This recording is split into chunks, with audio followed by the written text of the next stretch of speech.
Welcome to Ren Behind the Practice. I'm Sophie Campisi. I'm a holistic business strategist, and I spend a lot of my time in conversation with practitioners, coaches, and healers about the behind the scenes of their businesses. What I started noticing is that some of the most honest, important conversations about building a practice were happening quietly, one-on-one, behind the scenes, and there's still so much internalized guilt and shame when the business side of things isn't working the way we hoped, even when the work itself that we do is powerful and works for people. This podcast series exists to bring those conversations forward. The dreams, the uncertainty, the highs and the lows, the recalibration, the messy middle, all of it. My hope is that by normalizing these conversations, we can soften the stigma, feel less alone, and start closing the gaps together. Today's guest is Claudia Markovic. Claudia guides entrepreneurs in strengthening embodied discernment so their inner authority becomes steady and alive. She believes that when self-trust stabilizes, expression becomes real and something radiant. Claudia, it's so great to have you here. Thank you for showing up and having this conversation with me. Yeah, thank you so much for having me. I'm so thrilled to be here. Before we look ahead today and get behind the scenes, can you share a little bit about the work that you're doing right now? Yeah, so like you said, I help entrepreneurs in strengthening their embodied discernment. And for me, this has been a real game changer in my whole journey. And it started many years ago. It started about over 10 years ago. And it started with Qigong. And Qigong found me, I always say. And when I just started it because I wanted to exercise. I wanted to move my body. I didn't have any other intentions other than to move my body. And after 8 months, stuff started to change in my life. And I thought, wow, what's this about?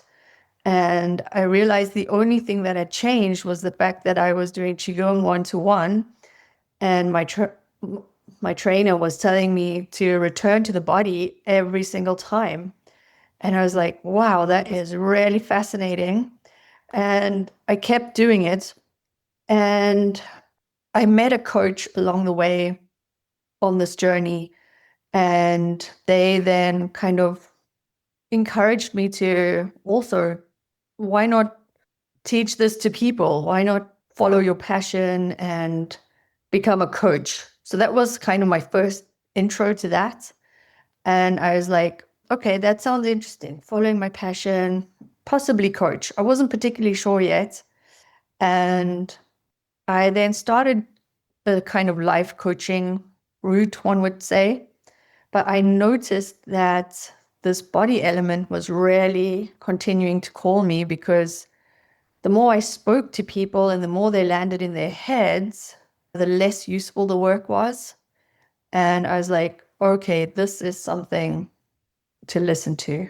And I then certified as an embodiment facilitator and coach. And that really helped me to understand how the body heals itself, how the body rewires the brain. And then looking back on the Qigong, it just made so much more sense for me as to why all of that was happening inside of me. And I also run my business from this standpoint, that whatever my body is telling me, I really listen first before I run away or run towards. Yeah, because both can happen. I hope that was answering the question. What specifically is the way right now that you work with your clients? So I have a couple of different ways. I offer Moon Qigong, which is following the 5 elements Qigong, but then aligning it with the energies of the moon. So just kind of getting back into that rhythm, into a weekly rhythm with the moon and with oneself, and just the flow of life. So where you kind of also understand sometimes business is moving forward and sometimes there's a waiting period. And where am I right now in my business? So that's the moon Qigong. And then I have the one-to-one where people, if there's a particular theme, it's just a 3-session container where we kind of unblock whatever's holding back the person through embodiment. And then I'm also launching a program, a 1-year program this year called The Spiral of Inner Knowing, because my business is called Spiral into Magic. And yes, that's really coming back to your inner leadership. You, you know the strategy, you know how to listen to your body, or maybe you're at the beginning of this journey, but now to really anchor that inner guidance and actually really move forward in trust. And yes, I'm really looking forward to launching that this year. When you look ahead to the next 6 to 12 months, what are your goals? What are some of the things that you seek to accomplish, and what would success look like for you at the end of the next 12 months? Yeah, well, success would look like filling my program, growing my audience in the Moon Qigong, and yeah, really getting this message out that we have a body, we can listen to the body, and the more people kind of trust that and also land, for want of a better word, but to land in their feminine and not always to think that I need to hustle in order to get my business off the ground. That would be success for me. That we also start to cultivate a different type of leadership. We're so conditioned to think of leadership in one particular way, and it's a really patriarchal way of seeing leadership. And I do believe that there's a different way to lead. The clients that you have now, where do they come from? Is it referral? Are there specific ways that you get the clients that you have now? Yeah, it's mainly through networking, Facebook, chats. Yeah, mainly through networking and maybe also events like, I don't know, going to a drawing class and meeting people there and them getting to know me via that. Or, yes, I guess those are the main avenues. And sometimes through referral. The ones that you meet, like for instance at an event, are they coming for qigong, or is there a specific thing that you see as a theme for why they might become a client? They mainly come when they're feeling stuck. And I landed on entrepreneurs because they are the main people in my world. I love working with entrepreneurs. I love how entrepreneurs have this growth mindset. And but they're usually the ones who work with me and come into my world actually come in through my one-to-one first. And yeah, because there's something stuck, there's something chronic that has been where they've just been circling around and not being able to move forward. And then, yeah, that's usually I guide them through that process and transform that, or they transform that with my facilitation. When you think about filling that 12-month course, just using that as a simple marker for success for you in the next 6 to 12 months, what do you feel like you need to do to get there? Are there any specific actions or levers that you feel like you need to pull in order to reach that? Yeah, so I have a set time at the moment to kind of go into some deep work where I'm working on posts, where I'm putting the launch together, where I'm speaking about it, Facebook group, and through other channels as well. And then I will launch it really and keep the conversations going. So when I say it, it sounds pretty simple, but I don't want people to underestimate how much work that is, right? To really come up with a strong launch sequence, to come up with strong posts, to really be visible, to really deal with the mindset shifts you need in order to be visible and in your authority. And that is the big work that we do as entrepreneurs. And yeah, but those are the steps actually that I'm taking.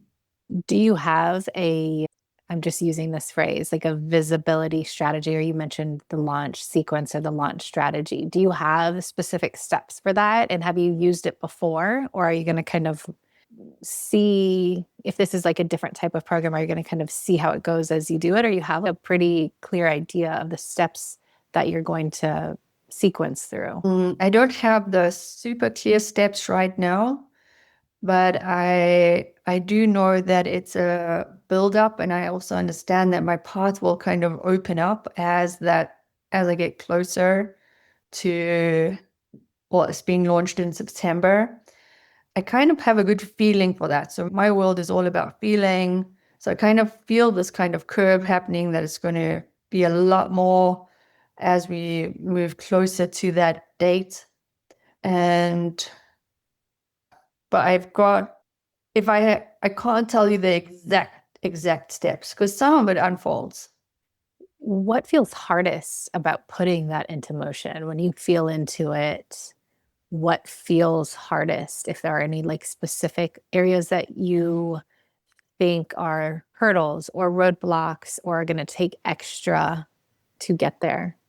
Yeah, I guess the hardest thing for me is actually really owning that identity and understanding that it's okay to land in that identity as well, because it feels a bit bigger than my previous identity has been. When I started my journey as an entrepreneur, it was a little bit like, well, not so much planning. Yeah. And now I've really got a foundation for my business, and I've got a rhythm for my business. And I know that next year my offers aren't going to change that much.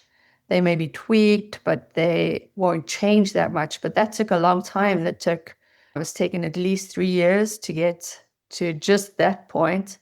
And so the hardest thing for me is to really hold that identity and not crumble and say, oh, this isn't worth it, or this can't be done, or yeah, just no, this is happening. This, I have a really strong vision. This makes sense and it can be brought into the world. Can you tell me a little bit more about that holding the identity piece? Are there certain things that tug at it? When I think back of my own journey, I can relate to times where certain things definitely cause hits to my confidence, definitely cause some doubts. What are some Yeah. of those things for you that you feel like tug at those? You know what I'm saying? Loosen up. Yeah. Well, I guess it's also appropriate to say that I come from a trauma background. And so this feeds into all the limiting beliefs that come up there. I'm not worthy. I'm not enough. I'm being too big. I'm being too loud. I'm being too important. Yeah. And those come up in those moments where it's like, can I really shift into a different paradigm?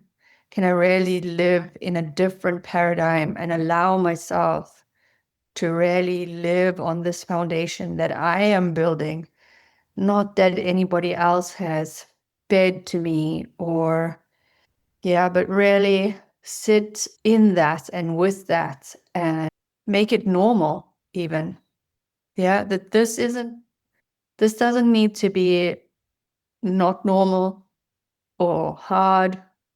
Yeah, and there's a distinction between something being hard and then putting in the hard work. Yeah, I want to make that really clear, that when you're in flow and you're actually from the outside working really hard, you can still be in this flow and it can be totally, you're in your zone and happy and everything. Not to minimize the work that it takes to be an entrepreneur, But yeah, it doesn't need to be hard from the perspective of, I don't know that this is even real or able to be real. No, this is normal. And of course, your life is going to evolve to where it is going and where it is.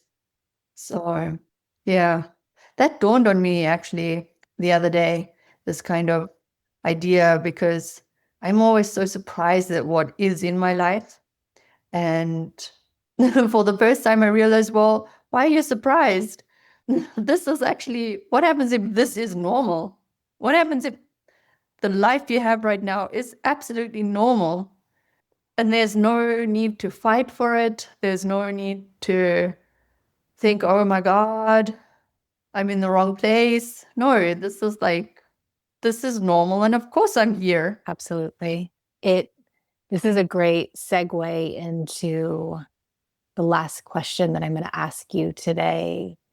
If it doesn't happen, what's the cost? So it mean, long-term business flow or sustainability or your 12-month course getting filled and full and flowing and thriving. What's the cost? What's the cost to you, to the world, to others?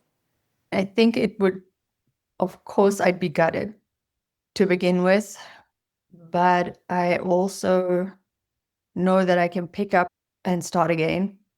I might ask existential questions about my purpose, but at the end of the day, I will just get up again and get back on the horse and see if there's a different way to do that which I'm doing, because I believe that is also part of showing how this leadership works. And as entrepreneurs, we don't just give up. If you don't have a plan B and you only have plan A, then plan A needs to work. And in order to do that, you need to get up again. And so I wouldn't see this as a failure anymore. I used to, but yeah. And I would, of course, have to process all the things that come with that.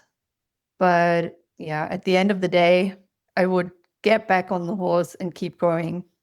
And I would also run it again, because I'm really confident about the foundation that I have right now.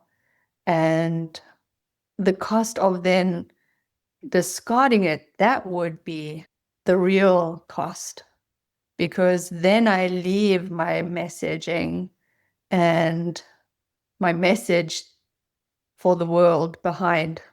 Not that I'm the only one that has this message. I think there's so many of us who are carrying this message into the world. And yeah, and I just run it again next year. And I just keep going, tweaking and keep going.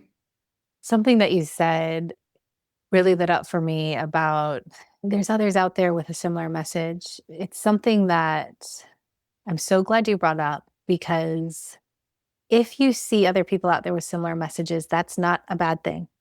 It is a reaffirmation that the people that you are serving and trying to reach exist. They are there and they need you. I am a firm believer, not just believer, but I think we can ground the fact that if we all do a better job at really focusing on our pocket of people who we are really uniquely and brilliantly designed and capable of serving and helping, we will all be thriving. If we get so good at serving our people, we will all be thriving. Love that. Yes. Yeah, it's so important. And I think that's part of also my mission in having these conversations and starting this podcast series is for us to come together stronger in strength and network and really not just believe those things, but be about them. Really be about them together and rise together and close the gaps together. It's going to take that. The world is at a very, very low point. People are having a very hard time. People are struggling. They need each of us, and they need each of us to be raising our game too and being more clear, right? Taking up the Yeah. space that we need to be taking up, like you said, owning our space, owning our identity, owning our bigness so that they can hear us, so that they can find us because they need Yeah. us. Yeah. Absolutely. Yeah. What a great picture. Really, really. And there needs to be a whole group of leaders who are also willing to do that. And yeah, no, absolutely. Yeah. It's going to take us coming together and rising and supporting each other and trusting and knowing that each of us leaning deeply into our message, even if it's similar to mine, it's this is good. That's actually a good thing. That's a good sign. And of course, from where I come from on the business strategy side, if you see someone else with a similar message or a similar mission, that's actually more validation for you. That's Yeah. actually more validation. That means that they're also seeing that there's a market out there, that there are people out there with this common problem or they have these certain needs. So if you see someone out there doing what you do, that's great validation for you. That's actually reaffirmation. That's confirmation. And it's a sign that you are on the right track. We are all on the right track, and coming together will help us strengthen as a community. And I think that's part of what we're getting better at, but we still need to work toward is coming together. Yeah. Yeah, I see that in my work as well. Because that's the next piece, right? When you have this inner leadership and you understand what it is, who you really are, then there's still this piece of like actually interacting with the people in your world, right? And we have been conditioned to be afraid of each other. I don't know if you've ever been in a situation where you're in a group program and they put you out to go and discuss something in breakout rooms. Maybe maybe you're learning something, and then just this, oh my gosh, I get to go in a breakout room and I have to be vulnerable. I don't know. I don't know if I'm the only one who experiences this. I doubt it. But these are indications to me that we don't feel safe to interact with people because our boundaries have always been set in certain interactions. And I think there is also a lot of healing that needs to still be done, that we also then trust each other and trust that we also are able to learn to speak to each other in loving ways, in respectful ways, even when we have a difference of opinion. absolutely. I think that there is, you say that breakout room thing, and I think of how many times I've quieted because I've been afraid to ruffle feathers. And I think that it goes back to even your whole bit about what you shared about being hard. It's being afraid to kind of own your space and be in your bigness. And I think I've had to do a lot of growth, and I think there's so much room for us to grow about understanding where is it coming from. If I'm just speaking about what I do or this or that and it ruffles someone else's feathers, maybe that's not always a bad thing. I think that's part of what is common with this community of healers and practitioners and holistic coaches is we're all wide awake, conscious human beings. We're sensitive, right? We can feel the energy. We Yeah. are all very tuned in. And I think that's part of, in my experience, what adds to the difficulty in connecting sometimes is because we all are very sensitive and we feel so much energies and we can hear people's thoughts even if they're not saying it. And we are picking up on so much information. And I think that there is, yeah, a gap here for us to start bridging or closing around working through that together, like being with that and seeing how we can still come together and be in connection. And I think that one of the phrases that comes up to me, and I've heard this said so many times, I'm paraphrasing, the reason that air quotes evil has historically won is because it was much easier for evil to band together and much harder for the light workers, if you will, to band together. And I think part of what we're talking about is not in a bad way, but that's part of it is we're all wide awake, conscious, autonomous human beings that aren't just following along and following a path and aren't just doing the next thing. We feel all of these things. We're very sensitive. And I think that let's let this be the time that we do have the ability to work through that and still come together, Yeah. together and band together. We're all going to keep doing our own thing. It's not to say that any one of us has to follow any certain leader. We're not going to. That's not who we are. That's not who we be. And we can still come together because I think it's going to take that for us to, without sounding cheesy, prevail through this dark time, come through this dark time. It's going to take us all coming together. Like you said, I love that. We've done a great job at finding the leader within us and cultivating that. But can we continue to do a better job at coming together as a group of leaders to lead the way, even if we're all still in our own autonomy? And specifically for this podcast and for what I do, running our own businesses, if we're still doing our own thing, can we still come together? Because we need a strong group of leaders to help guide the way to get us collectively through this time. Yeah. Yeah. I think it's a really important question to hold. I agree. Claudia, thank you so much for having this conversation with me. Thank you for joining us from Germany today. Yeah, thank you. It has been really wonderful to share my journey, and thank you for having me. You're welcome. And for any of you listening, if any part of this resonated or felt familiar, you are not alone. Please reach out. I want to hear from you. I want to connect. And if you want to reach Claudia directly, the link to her Facebook group is in the show notes. Thank you again, Claudia, and to everyone else. Thank you for listening. And we'll see all of you in the next episode of Ren Behind the Practice.